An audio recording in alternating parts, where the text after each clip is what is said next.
Hello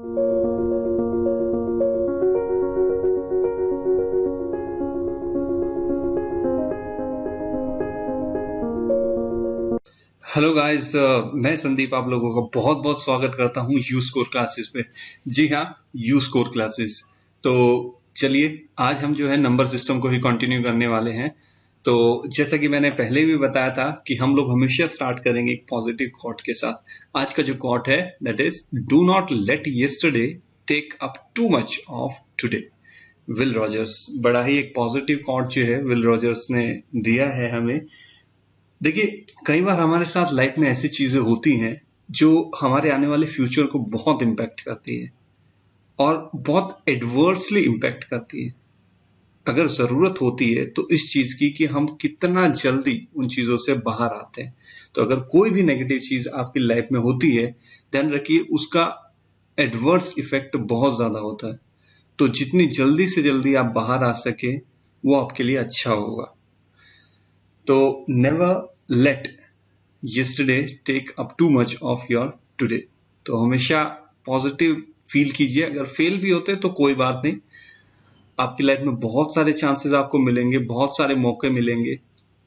आप लोग हो सकता है अगर कोई चीज नहीं भी हुई तो उससे बेटर डिजर्व करते हो। Always be optimistic. हमेशा ऑप्टिमिस्टिक रहिए, लाइफ में बहुत जरूरी है। चलिए आगे चलते हैं। तो आज जो है हमने लास्ट वीडियो में नंबर सिस्टम को बहुत अच्छे से समझ लिया था। अब जो है हम लोग नंबर सिस्टम को थोड़ा सा और डिटेल में समझेंगे, ठीक है। तो मैं जो है रेशनल नंबर्स और इरेशनल नंबर्स की बात करूंगा। आज पूरी वीडियो में जो है हम रेशनल नंबर्स को डिस्कस करेंगे कि रेशनल नंबर्स जो है क्या होते हैं, इक्विवेलेंट रेशनल नंबर्स क्या होते हैं, किन्हीं भी दो नंबर्स के बीच में जो है रेशनल नंबर्स को कैसे फाइंड किया जाए। तो बहुत ही अच्छे तरीके से और इजी तरीके से हम लोग इसको समझेंगे और काफी सारे एग्जांपल्स के साथ। राइट फ्रेंड्स, चलिए तो रेशनल नंबर्स डिस्कस करते हैं। Every number which can be represented in form of p by q where p and q are integers and second condition is q should not be equal to 0। q जो है वो 0 के equal नहीं होना चाहिए और p और q जो है वो क्या होते हैं, इंटीजर्स होते हैं। देखिए, पढ़ने में बहुत कॉमन सी डेफिनेशन हो गई है आजकल ये सब लोगों के लिए, बट इसे एक सिंपल तरीके से समझते हैं एक एग्जांपल के साथ। जैसे मैंने एक एग्जांपल लिखा है 3/7। 3/7 देखिए, कोई भी अगर नंबर है, ठीक है, ये न्यूमरेटर p और डिनोमिनेटर q, ठीक है। अगर मैं किसी भी नंबर को p by q फॉर्म में, मतलब न्यूमरेटर बाय डिनोमिनेटर की फॉर्म में लिख सकता हूं, तो वो हमारा हो जाता है रेशनल नंबर, ठीक है। अब इसमें जो है रेशनल नंबर में सारे के सारे divisible number, non divisible number means decimal number, non decimal numbers, negative number, positive number, zero, सब कुछ आ जाता है। जी हाँ, जीरो। ये भी एक काफी फेमस क्वेश्चन है कि जीरो रेशनल नंबर है या नहीं है। जी हाँ फ्रेंड्स, जीरो जो है वो रेशनल नंबर है। क्यों है, चलिए इसका लॉजिक दो तरीके से समझते हैं। देखिए, पहली बात तो जीरो को मैं क्या इस तरीके से लिख सकता हूँ, 0/1 लिख सकता हूं ना, क्योंकि 0/1 का भी रिजल्ट क्या आने वाला है, 0। और ये क्या हो गया, p by q फॉर्म में, ये p ये q। और हमारी तो दो कंडीशंस है कि p और q जो है इंटीजर्स होने चाहिए, तो यहाँ पे q इंटीजर है और 1 भी इंटीजर है, और दूसरा q should not be equal to 0। तो q जो है वो 0 के इक्वल भी नहीं है। इसका मतलब जो है 0 एक रेशनल नंबर है। राइट, तो कोई भी नंबर, देखिए नॉन डेसिमल नंबर्स कोई भी हो, जैसे 5 है, उसके बाय में आप 1 तो लिख ही सकते हैं कि सारे के सारे जो है नॉन डेसिमल नंबर्स भी वो भी रेशनल होते हैं और डेसिमल नंबर्स भी रेशनल नंबर्स होते हैं। राइट फ्रेंड्स, तो ये देखिए जैसे 2/5 है, 2.5 को जो है मैं लिख सकता हूं 5/2, ठीक है। तो ये p by q फॉर्म में रिप्रेजेंट हो गया। तो ये क्या है, एक रेशनल नंबर है। और 1, तो 1 को मैं 1/1 लिख सकता हूं, तो ये भी क्या हो गया, रेशनल नंबर होगा। √9 क्या है, √9 का देखिए रिजल्ट आता है 3। राइट, तो 3 क्या है, 3 भी एक रेशनल नंबर है, 3/1 लिख सकता हूं। तो कोई भी नंबर जो है p by q फॉर्म में अगर रिप्रेजेंट हो सकता है और p और q जहाँ पे इंटीजर्स है और q 0 के इक्वल नहीं है तो वो सारे रेशनल नंबर की कैटेगरी में आते हैं। चलिए अब जो है आपकी बुक में काफी एक फेमस क्वेश्चन है, मतलब बार बार रिपीटेड और एग्जाम्स में भी काफी क्वेश्चन आता है इक्विवेलेंट रेशनल नंबर के रिगार्डिंग। देखिए इक्विवेलेंट रेशनल नंबर क्या है, एक एग्जांपल से, जैसे मैंने एक एग्जांपल लिया हुआ है 5/8, ठीक है, और 40/64 और 15/24, ठीक है। चलिए ऐसा करते हैं, इनको सिंप्लीफाई करके देखते हैं, ठीक है। 40 को जो है आप कट कीजिए, इसको आप कट कीजिए 8 से, तो ये हो गया 5, और इसको भी 8 से कट कीजिए, ये हो गया 8, ठीक है। चलिए इसको सिंप्लीफाई करते हैं, इसको कट कीजिए 3 से, राइट, तो ये आ गया 5, और इसे कट करेंगे 3 से, तो ये आ गया 8। देखिए सबके सब सिंप्लीफाई हो जाने पे क्या आ रहे हैं, 5/8, मीन्स सबके अंदर एक कॉमन फैक्टर है, वो क्या है 5/8।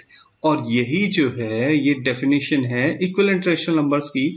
अगर दो नंबर्स जैसे 5/8 और 40/64, 40/64, तो देखिए इनके जो है अगर फैक्टर्स हम बना के देखें 5/8 और 40/64 के, तो इसका फैक्टर होगा 5/8 इंटू 1/1, ठीक है। और 40/60 का जो है होगा 8/8 इंटू 5/8। तो देखिए दोनों में ये जो 5/8 है ये कॉमन है, तो अगर किन्हीं में एक फैक्टर जो है वो कॉमन है तो वो कहलाते हैं equivalent rational numbers, right friends. और जरूरी नहीं है वो p/q फॉर्म में हो, जैसे 2 और 4 है, ये भी इक्विवेलेंट रेशनल नंबर्स है, क्योंकि इनको मैं ऐसे तो लिख ही सकता हूँ, राइट। और इन दोनों में क्या कॉमन है, 2 कॉमन है दोनों में। 4 क्या होता है, 2 इंटू 2 ही तो होता है, और 2 ऑलरेडी यहाँ पे है ये, तो 2 जो है इनमें कॉमन है, तो ये होते हैं इक्विवेलेंट रेशनल नंबर्स। चलिए आगे चलते हैं। अब rational number between two rational number, कई बार ये क्वेश्चन रिपीट हुआ है और काफी फेमस क्वेश्चन है, राइट। तो रेशनल नंबर हमें दो रेशनल नंबर के बीच में निकालना है। दो मेथड है, बड़े सिंपल से मेथड है। एक मेथड तब काम आता है जब आपको एक दो रेशनल नंबर्स निकालने हो, और एक मेथड तब जब आपको बहुत सारे रेशनल नंबर्स निकालने हो दो रेशनल नंबर्स के बीच में। देखिए जरूरी नहीं है रेशनल नंबर्स के बीच में ही आएगा आपको रेशनल नंबर पूछना, वो आपको इरेशनल और रेशनल के बीच में भी दे सकता है, वो आपको इरेशनल के बीच में भी पूछ सकता है, वो जो है आपको रेशनल के बीच में भी पूछ सकता है। चलिए अब स्टेप बाय स्टेप जो है हम देखते हैं। ये मैंने एग्जांपल लिया है आपकी बुक से, 9th क्लास की बुक से, ठीक है। हमें फाइंड करना है 5 रेशनल नंबर्स बिटवीन 1 and 2, ठीक है। देखिए अब होगा कैसे, आपको क्या करना है, जिन भी दो रेशनल नंबर के, ये सब फर्स्ट मेथड है, जिन भी दो रेशनल नंबर के बीच में रेशनल नंबर निकालना है तो आप उनको सिंपली ऐड कर दीजिए, ठीक है। ऐड कर दिया आपने और डिवाइड कर दीजिए 2 से, कितना आ गया, ये आ गया 3/2, ठीक है। ये तो आ गया पहला रेशनल नंबर इन दोनों के बीच में। अब क्या कीजिए, जो नया रेशनल नंबर आया है, ठीक है, उसको एक बार तो ऐड कर दीजिए 1 से, तो 1 प्लस 3/2, तो ये कितना आ जाएगा, ये आ जाएगा आपका 5/2, ठीक है, ये आ जाएगा 5/2। तो आपको क्या करना है, इसको फिर से 2 से डिवाइड कर देना है, मतलब इन दोनों को ऐड कीजिए और 2 से डिवाइड कर दीजिए, तो ये क्या होगा, ये 2 जो है नीचे चला जाएगा और ये बन जाएगा 5/4, राइट। अब जो है आपको क्या करना है, दूसरा रेशनल नंबर क्या आया था आपके पास, एक आया था 3/2, तो 3/2 को जो है अब आप 2 में ऐड कर दीजिए और 2 से डिवाइड कर दीजिए, तो ये कितना बन गया, ये बन गया आपका 7/2 डिवाइडेड बाय 2, तो ये आ गया आपका 7/4, ठीक है। तो 7/4 हो गया। अब आपको क्या करना है, आपके पास ऑलरेडी आपके पास 7/4, 5/4 और 3/2 ये रेशनल नंबर्स आ गए। अब आप क्या कीजिए, 3/2 को और 5/4 को ऐड कर दीजिए और 2 से डिवाइड कर दीजिए, ठीक है। इसी तरीके से आप जो है 3/2 को 7/4 से ऐड कर दीजिए, ठीक है, और 2 से डिवाइड कर दीजिए। तो आपको क्या करना है, जो भी रेशनल नंबर्स आते हैं उनको ऐड कीजिए और 2 से डिवाइड कर दीजिए, तो आपको जो है रिजल्ट मिल जाए। हम अपनी सेकंड मेथड को देख लेते हैं, अपने सेकंड मेथड को, to find out the rational number between rational irrational numbers, right. चलिए, अब जो है दूसरा मेथड क्या कहता है। दूसरा मेथड ज्यादातर तब यूज होता है जब आपको बहुत सारे रेशनल नंबर्स निकालने हो, ठीक है। जैसे देखिए यहाँ पे एग्जांपल हम लास्ट वाला ही ले लेते हैं कि आपको जो है 1 और 2 के बीच में जो है इसमें दिया हुआ है 5 rational numbers, right. 5 rational numbers जो है आपको निकालने हैं, ठीक है। तो हम क्या करेंगे, आप देखिए जितने भी रेशनल नंबर निकालने हैं, जैसे 5, तो उसमें एक ऐड कर दीजिए, कितना हो गया 6। तो आप क्या करेंगे, इसको पहले p बाई क्यू फॉर्म में लिख लीजिए। ये हो गया 1 बाय 1 और ये हो गया 2 बाय 2, ठीक है। इन दोनों को आप न्यूमरेटर को भी और डिनोमिनेटर को भी 6 बाय 6 से मल्टीप्लाई कर दीजिए, 6 बाय 6, ठीक है। ये कितना हो गया 6 बाय 6 और ये कितना हो गया 12 बाय 6, ठीक है। इतना हो गया।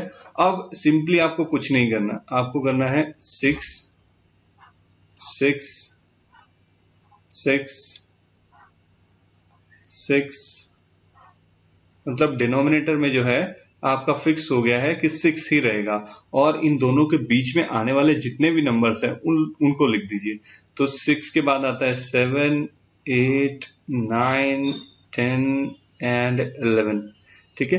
तो ये सारे नंबर्स जो हैं वो लाई करेंगे किसके बीच में, 6 बाय 6 एंड 12 बाय 6, कहने का मतलब 1 एंड 2 के बीच में। तो ये दूसरा मेथड है। इसमें बस मेथड है, इसमें बस एक चीज ध्यान रखिए, जितने भी आपको रेशनल नंबर्स निकालने हैं, आप उससे ज्यादा ही बड़े एक नंबर से जो है प्लस करके जो है उतने से ही आप उसे मल्टीप्लाई कीजिए, राइट। जैसे आपको अगर मान लीजिए 10 रेशनल नंबर्स निकालने हैं, तो आप +1 कीजिए, मींस 11, तो आप जो है 11 बाय 11 से मल्टीप्लाई कर सकते हैं। अदरवाइज उससे बड़े से भी कर सकते हैं, 12 से भी, 13 14 15, anything bigger than 10, right.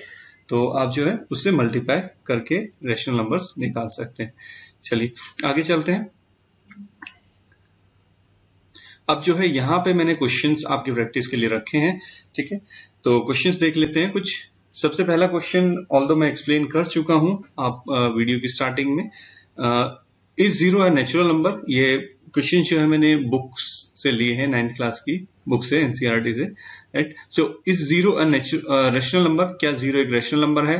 Can you write it in form of p by q, where p and q are integers and q is not equal to 0? Obviously we can write zero जो है वो 0/1 की form में लिखा जा सकता है, जहां p और q दोनों जो है वो क्या है, इंटीजर्स हैं, और q जो है वो इक्वल भी नहीं है 0 के, राइट। तो ये फुलफिल करता है कंडीशन को, so zero is a natural number. और दूसरी चीज आपको लास्ट वीडियो में मैंने सिखाया भी था कि जो रेशनल नंबर्स होते हैं उनके अंदर होल नंबर्स भी आते हैं, राइट। तो होल नंबर्स जो है वो रेशनल नंबर्स के बीच में आते हैं, ठीक है।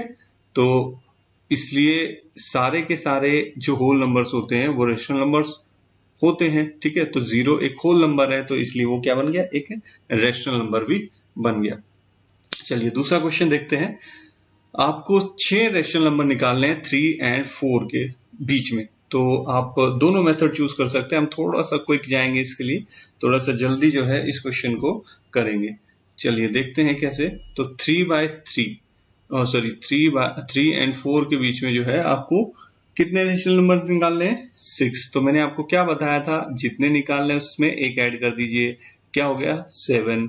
तो पहले इनको p बाई क्यू फॉर्म में लिखिए, ठीक है। दोनों को 7/7 से मल्टीप्लाई कीजिए, 7/7 से मल्टीप्लाई कर दिया। अब इसका रिजल्ट कितना आया, इसका रिजल्ट आया है 21/, वो कितना आया है 28/7। तो अब सिंपली कुछ नहीं करना है आपको, लिखिए बाय में 7, सबके डिनोमिनेटर में 7 लिखिए,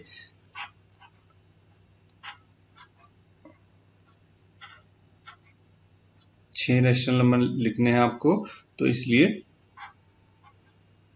6 कि डिनोमिनेटर में आप जो है 7 लिख देंगे। तो 21 और 28 के बीच में जितने भी नंबर्स आते हैं वो सारे लिख दीजिए। 22, 23, 24, 25, 26, 27। फ्रेंड्स ये सारे के सारे नंबर्स जो हैं ये लाई करेंगे 3 और 4 के बीच में। ठीक है, चलिए अब नेक्स्ट क्वेश्चन देखते हैं। 3/5 और 4/5 के बीच में आपको जो है 5 रेशनल नंबर्स निकालने हैं। 5 रेशनल नंबर्स निकालने हैं। चलिए अब देख लेते हैं इसको भी।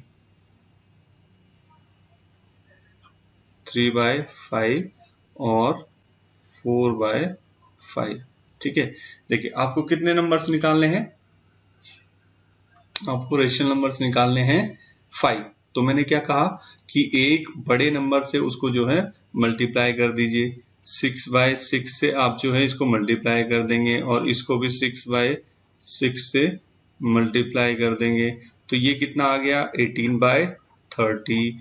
ये कितना आ गया? 24/30। तो इन डिनोमिनेटर जो है वो हर किसी में क्या हो गया? 30 हो गया। ठीक है,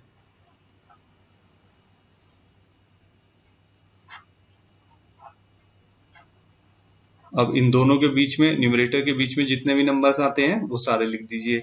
19, 20, 21, 22, ठीक है, 23। तो ये सारे रेशनल नंबर जो है लाई करेंगे किसके बीच में? 3/5 एंड 4/5। चलिए नेक्स्ट जो है हमने एग्जाम्पल रखा है वो रखा है एक अलग तरीके का। √2 और √3 के बीच में आपको रेशनल नंबर निकालने हैं। ठीक है, देखिए चलिए एक एस्टिमेटेड वैल्यू इसकी रखते हैं 1.41। ठीक है, और इसकी 1.73। देखिए अब लॉजिकली बात करेंगे। लॉजिकली आपको क्या निकालना है? रेशनल नंबर्स निकालने इनके बीच में। ठीक है, तो क्या करना है आपको? इनके बीच में चलिए 2 डेसिमल तक ही हम बस नंबर को सीमित रखेंगे। ठीक है, तो 1.41 और 1.73 इनके बीच में जितने भी डेसिमल नंबर्स होंगे वो सारे के सारे क्या होंगे? रेशनल नंबर्स होंगे। ठीक है, आपको कुछ नहीं करना, बस एक जो है इसको रफली लिख लीजिए 1.45, या फिर मैं इसको लिख लेता हूँ 1.5। ठीक है, और इसको इसका छोटा लिख लेते हैं 1.7। ठीक है, तो 1.5 और 1.7 ये हो गए। अब 1.5 को आप कैसे लिखते हैं? 15/10। ठीक है, और 17 को कैसे लिखेंगे? 17/10। ठीक है, ऑल्दो एक नंबर दिख रहा है पर हम क्या करेंगे? 5 रेशनल नंबर निकालने हैं। तो हम अब वैसे तो बहुत बड़ा नंबर है तो आप जनरली एक नंबर से मल्टीप्लाई कर दीजिए। ठीक है, 6/6 से मल्टीप्लाई कर दिया, ये आ गया 90/60। ठीक है, और ये का आ गया 102/60। ठीक है, तो फ्रेंड्स अब देखिए 60 जो है इसका डिनोमिनेटर है। इनके बीच में आने वाले जितने भी नंबर्स हैं वो सारे आप लिख सकते हैं। 91/60, 92/60, 93/60, 94/60, 95/60। तो जितने भी आप रेशनल नंबर चाहें वो लिख सकते हैं। ठीक है, चलिए आगे चलते हैं।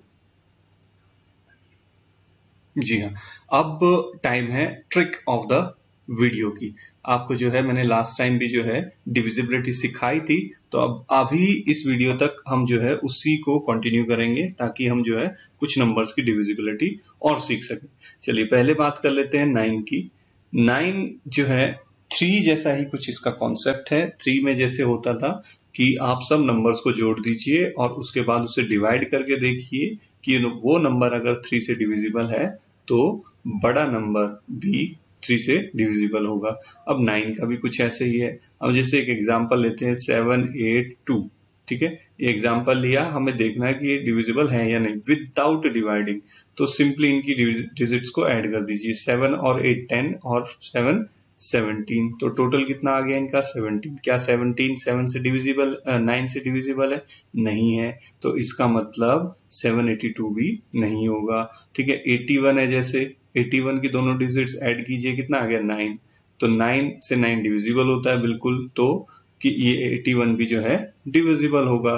270, ठीक है, तो 2 और 7 कितना है 9, तो 9 से 9 डिविजिबल होता है, इसलिए 270 भी होगा। ठीक है फ्रेंड्स, चलिए अब देखते हैं 11 की डिविजिबिलिटी। हम 11 की डिविजिबिलिटी जो है वो और ही बहुत इजी है। कैसे है, देखिए कोई भी कितना भी बड़ा नंबर हम लेते हैं, जैसे 148162, ठीक है, ये नंबर ले लिया हमने।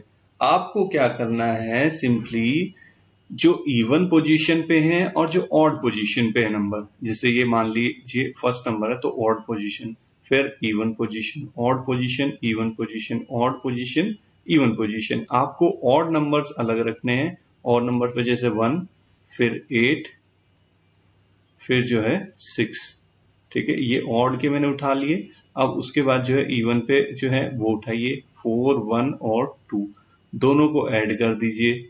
1 8 और 6 कितना हो गया, ये आ गया 15, ठीक है, और 4, 1 और 2 ये आ गया 7। अब इन दोनों को माइनस कर दीजिए, माइनस करने में कितना आया 8, ठीक है। अगर आपका रिजल्ट इस तरीके से या तो 0 या फिर 11 का मल्टीपल कोई आता है, या तो 0 या फिर 11 का मल्टीपल कोई आता है, तो आपका जो बड़ा नंबर है वो हमेशा डिविजिबल होगा। पर यहाँ पे क्या आ रहा है, ये 8 आ रहा है, तो 8 तो डिविजिबल है ही नहीं, तो इसलिए क्या है, ये पूरा नंबर भी डिविजिबल नहीं होगा। ठीक है, देखिए जैसे 121 ये नंबर है, ठीक है, इसकी डिजिट्स को जोड़िए, 1 और 1 को जोड़ दिया मैंने और फिर 2 को अलग रख दिया, ये 2 हो गया और ये भी कितना हो गया 2, दोनों को माइनस किया तो 0 आ गया। तो 0 मैंने ऑप्शन में बोला था कि या तो 0 हो या फिर 11 का फैक्टर हो कोई, तो वो 0 आ रहा है यहाँ पे, तो इसलिए 121 भी जो है डिविजिबल होगा।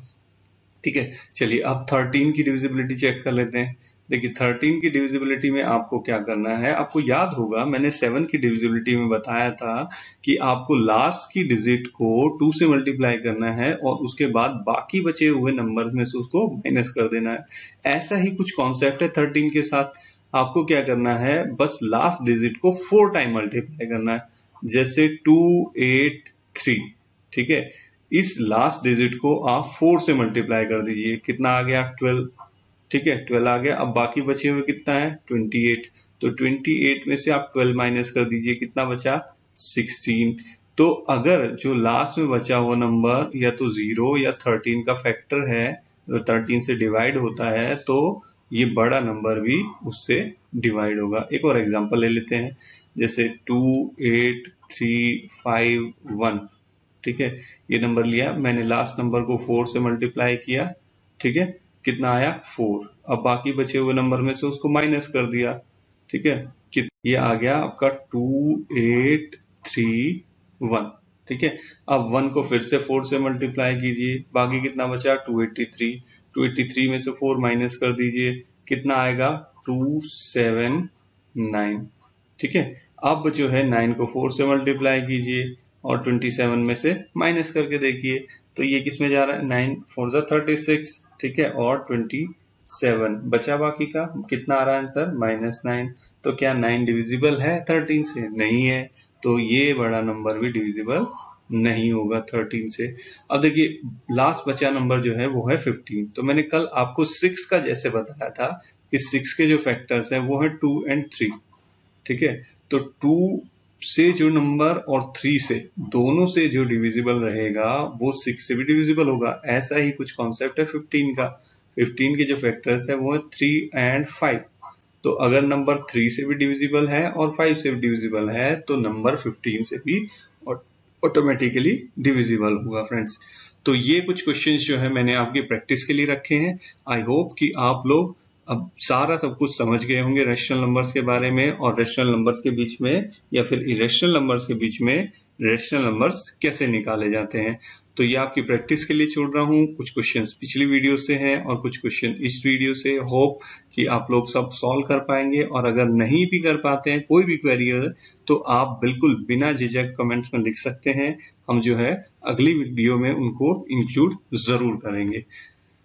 So friends, this is all for rational numbers. So thank you for watching, and never forget to give your valuable suggestions and sharing your queries, and share with every learner this video please, and subscribe and like to boost our confidence. So thank you so much. Take care. Bye bye.